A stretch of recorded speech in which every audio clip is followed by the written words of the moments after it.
Hello friends, welcome back to my channel. ட்ராமாக்குள்ள போறதுக்கு முன்னாடி மறக்காம இந்த வீடியோக்கு ஒரு லைக்க போட்டுருங்க. சரி வாங்க ட்ராமாக்குள்ள போகலாம்.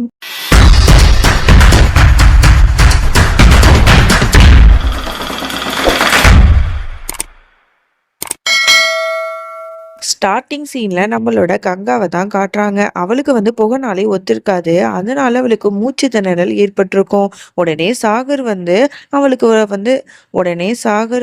அவள கிச்சனுக்கு கூட்டு போயிட்டு அவளோட வாயில தேன்லாம் ஊட்டி விட்டுட்டு இருப்பான். அப்பதான் அவளுக்கு அந்த மூச்சு திணறல் குறையும் அப்படின்னு சொல்லிட்டு, இது எல்லாத்தையுமே சாரதா பார்த்துட்டு செம்மையா கோவப்படுறாங்க. இவங்க 2 பேரும் என்ன இவ்ளோ நெருக்கமா இருக்காங்க அப்படின்னு சொல்லிட்டு, உடனே கங்கா அப்படின்னு சொல்லிட்டு கத்துறாங்க. உடனே அவ பயந்துட்டு பார்க்குறா. இந்த மாரி "உனக்கு கிச்சன்ல நெறைய வேலை இருக்கு வா" அப்படின்னு சொல்லிட்டு அவள அழைச்சிட்டு போறாங்க. உடனே "சரி கங்கா நீ போ" அப்படிங்கிற மாரி சாகரும் சொல்லிடுறான். அவளும் போயிடுறா.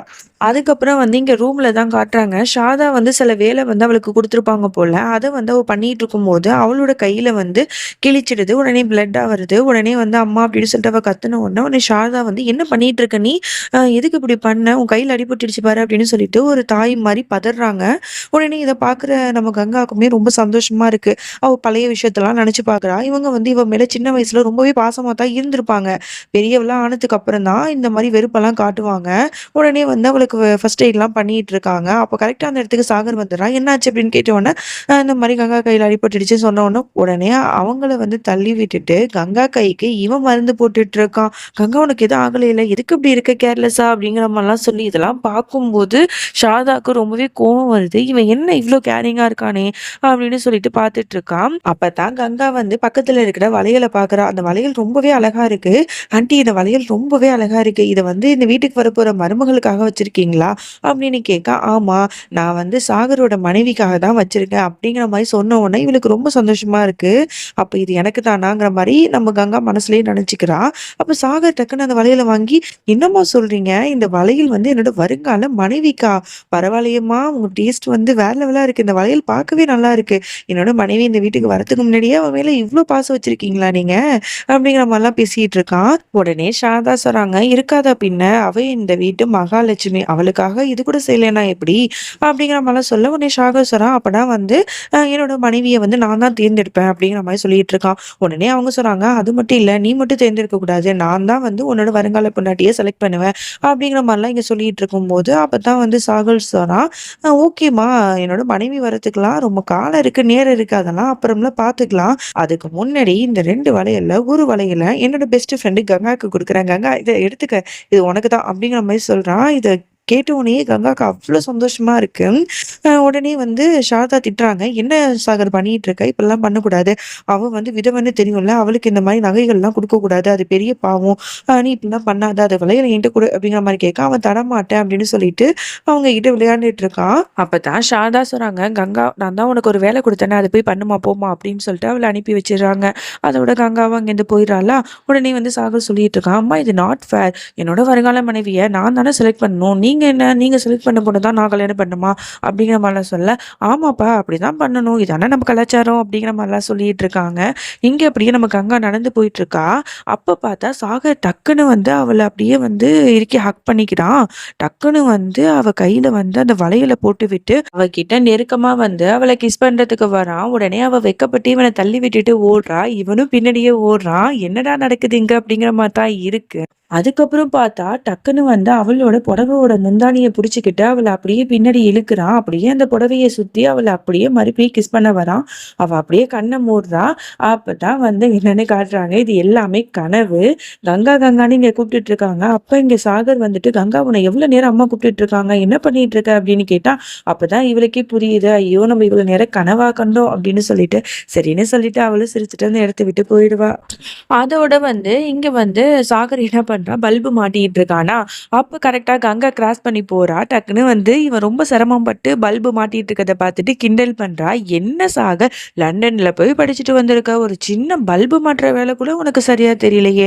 அப்படிங்கிற மாரி கிண்டல் பண்ண, "ஓ மேடம் ரொம்ப கிண்டல் பண்ணாதீங்க. எங்க நீ பண்ணு பார்ப்போம்." அப்படிங்கிற மாரி அவன் சொல்ல, உடனே இவளும் வீம்புக்கு அந்த பல்ப எடுத்து மாட்டுறதுக்கு பார்க்குறா. ஆனா அவளுக்கும் மாட்ட முடியல. உடனே இவன் கலாய்ச்சு தள்ளிட்டு இருக்கான். என்னமோ பெருசா பேசுன, அப்படி தெரியும், இப்படி தெரியும்னு அப்படின்னு சொல்லிட்டு சொல்லிட்டு ரொம்ப கலாய்ச்சு பேசிட்டு இருக்கான். அப்ப கரெக்ட்டா வந்து அந்த இடத்துக்கு ஜான்வி வந்துடுறா. ரொம்ப அழகா பிரிட்டியா ஒரு சாரிய கட்டிட்டு வந்து நிக்கிறா. உடனே இத பார்த்துட்டு, "சாகர் நான் எப்படி இருக்கேன்?" அப்படின்னு கேட்கிறா. உடனே நம்ம கங்கா அவள பார்த்தோனே செம்ம பொறாமையா இருக்கு. "இவ என்ன இப்படி வந்து நிக்கிறா மயக்கிற மாரி" அப்படின்னு சொல்லிட்டு, உடனே சாகர் அவள பார்த்துட்டு, "வாவ்! ஜான்வி பார்க்கவே ரொம்ப அழகா இருக்க. செம்ம கியூட்டா இருக்க." அப்படிங்கிற மாரிலாம் வந்து சொல்லிட்டு இருக்கான். இதெல்லாம் கேட்க கேட்க அவளுக்கு செம்மையா பொறாமையா ஆகுது. அதுக்கப்புறம் வந்து கங்கா வந்து அப்படி கோவமா இறங்க வருவா. டக்குன்னு வந்து அப்படி ஸ்லிப் ஆயி விழ போயிடுவா. நம்மளோட சாகர் வந்து அழகா அவள வந்து புடிச்சிருவான். அப்படியே 2 பேரும் ஐ கான்டாக்ட்ல அப்படியே பார்த்துட்டே இருப்பாங்க. இவங்க 2 பேரும் இவ்ளோ க்ளோஸா இருக்கத ஜான்வி பார்த்துட்டு அப்படியே பொறாமையா பார்த்துட்டு இருப்பா. அதுக்கப்புறம் சாகர் சொன்னான், "பாத்தியா ஜான்வி, என்னமோ ஓவரா வாய் பேசினா ஒரு சாதாரண பல்பு கூட மாட்ட தெர்ல" அப்படின்னு சொல்லிட்டு இவள மறுபடியும் கிண்டல் பண்ணிட்டு இருக்கான். உடனே வந்து ஜான்வி சொல்றா, "சரி அத விடு, நான் எப்படி இருக்கேன்னு சொல்லு" அப்படிங்கிற மாரி மறுபடியும் கேட்கிறா. உடனே இவ பார்த்துட்டு, "எல்லாமே ஓகே. ஆனா ஏதோ ஒண்ணு குறையுதே" அப்படின்னு சொல்லிட்டு பார்த்துட்டே இருக்கான். உடனே கங்காட்ட கேட்கிறான், "கங்கா என்ன குறையுது சொல்லு" அப்படிங்கிற மாரி சொல்ல, உடனே கங்கா சொல்றா, "உன்ன மாரி நான் ஒண்ணும் வெட்டிலாம் கிடையாது. நான் ரொம்ப பிஸி. அதனால நீயே சொல்லு" அப்படின்னு சொல்லிட்டு கோவமா அங்கேருந்து போயிடுறா. இப்ப நான் என்ன கேட்டுட்டேன்னு இவ்ளோ கோவப்படுறா? அப்படிங்கிற மாரி சாகரும் பார்க்குறான். அதோட இந்த கங்கா வந்து கோவமா வந்து ரூமுக்கு போறாளா, அப்ப வந்து பாட்டி வந்து "இந்தா இத அரைச்சு வை" அப்படின்னு சொல்லிட்டு ஒரு பொருள குடுக்குது. உடனே இவளும் புலம்பிக்கிட்டே வந்து அத செஞ்சுட்டு இருக்கா. அப்பதான் வந்து கண்ணாடியில போய் பார்க்குறா. அவளையே பார்த்துட்டு இருக்கா. அந்த ஜான்வி வந்து பார்க்கறதுக்கு ரொம்ப அழகா இருக்கா. நான் வந்து இந்த வெள்ள சாரியில ஓரளவுக்கு நல்லா தான் இருக்கேன். ஆனா சாகர் வந்து என்ன மட்டும் ஏன் ரசிக்க மாட்றான்? ஏன் அவ கண்ணுக்கு நான் அழகா தெரியலையா? அப்படின்னு சொல்லிட்டு ரொம்ப வருத்தப்பட்டு பேசிட்டு இருப்பா. சொல்லப்போனா நம்ம கங்கா தான் வந்து அந்த ஜான்விய விட அழகு அப்படின்னு சொல்லிட்டு யாரெல்லாம் நினைக்கிறீங்க அப்படின்னா வந்து கங்கான்னு சொல்லிட்டு கீழ கமெண்ட் பண்ணுங்க.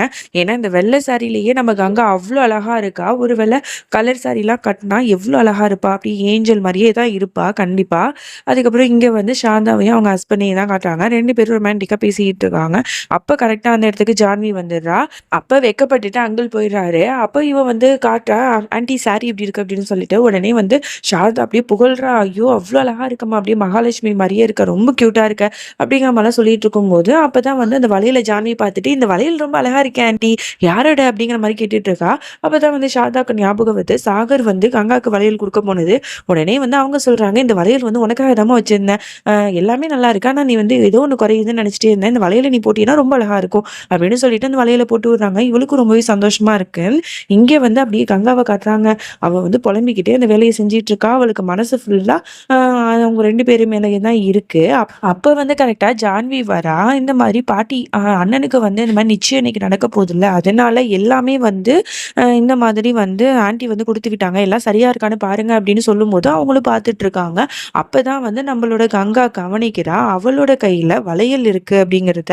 இத பார்த்துட்டு இப்படி அதிர்ச்சியாயி பார்த்துட்டு இருக்கா. எப்படி இவ இந்த வளையல போடலாம் அப்படின்னு சொல்லிட்டு. அதுக்கப்புறம் வந்து ஜான்வி வந்து சாகர பார்க்க போறா. உடனே வந்து சாகர்ட்ட வந்து அந்த வளையல காட்டுறா. "பாத்தியா?" அப்படின்னு சொல்லிட்டு. உடனே இத பார்த்த சாகருக்கு பயங்கர ஷாக் ஆகுது.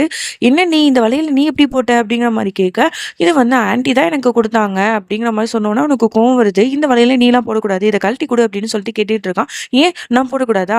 ஆன்டி வந்து எனக்கு அதான் ஆசையா குடுத்தாங்க. நான் தான் போடுவேன்." அப்படின்னு சொல்லிட்டு அவ சண்டை போட்டுட்டு இருக்கா. இவன் குடு குடுன்னு சொல்லிட்டு கேட்டுட்டே இருக்கான். அப்ப வந்து இவ பெட்ல போய் விழுந்துடுறாளா. உடனே அவன் மேல புடிச்சுக்கிட்டு அவன் வந்து அந்த வளையல கழட்ட முயற்சி பண்ணிட்டு இருக்கான். அப்ப கங்கா கரெக்ட்டா அந்த இடத்துக்கு வந்துடுறா. இவங்க 2 பேரும் இவ்ளோ க்ளோஸா ஒண்ணா இருக்கிறத வந்து அவ நேருக்கு நேர் பார்த்துடுறா. உடனே வந்து அப்படியே அதிர்ச்சியாயி பார்த்துட்டு இருக்கிறதோட இந்த எபிசோட நம்ம முடிச்சுக்கலாம். இதுக்கப்புறம் என்ன நடந்துச்சு அப்படின்னு சொல்லிட்டு நம்ம நாளைக்கு பார்க்கலாம். அதுவரைக்கும் என்னோட காத்திருங்கள். மறக்காம சர்ப்ரைஸ் பண்ணுங்க. Thank you.